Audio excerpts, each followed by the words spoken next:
In many ways, The Rite of Spring was one of the most daring choices of music and the interpretation of it in the whole of Fantasia. It wasn't that long after The Rite of Spring had been composed and there was a riot at its opening that Disney decided to use it in his concert feature. Stravinsky's ballet Rite of Spring was originally interpreted as a series of primitive dances.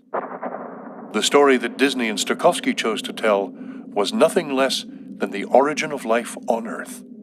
To tell the evolution of life on this planet was something that was a little bit more than a little daring at the time. Now this, of course, was long before Disney's dinosaur movie and long before all of this photorealism they're able to achieve now with computer animation.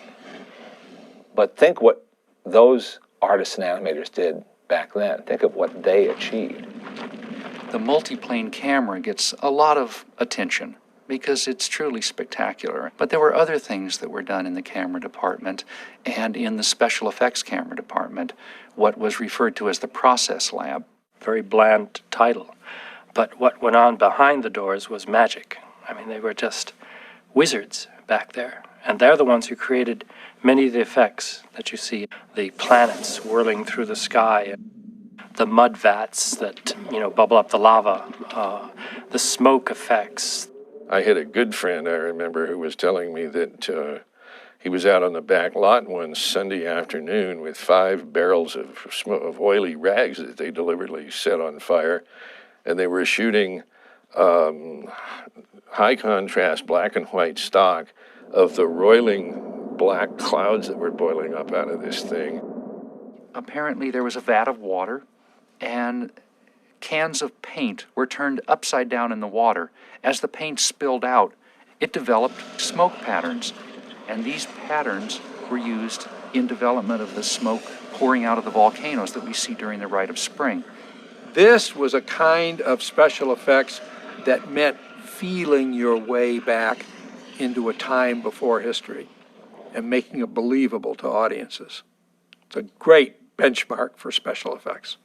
In addition to creating a prehistoric world, Disney set his animators the challenge of creating credible prehistoric performers.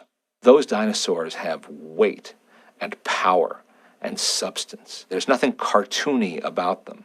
Very little that they did up to that moment ever called on that degree of realism, that degree of dramatic power.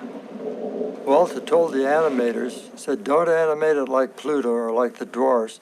Animate it like a real dinosaur walking, And they'd say, yeah. What do you mean it's like a real dinosaur walking? Who's going to know? When I was a kid, they used to show just the Rite of Spring sequence in school, in science class.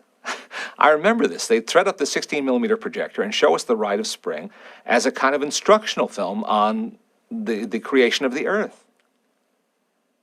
That's rather extraordinary.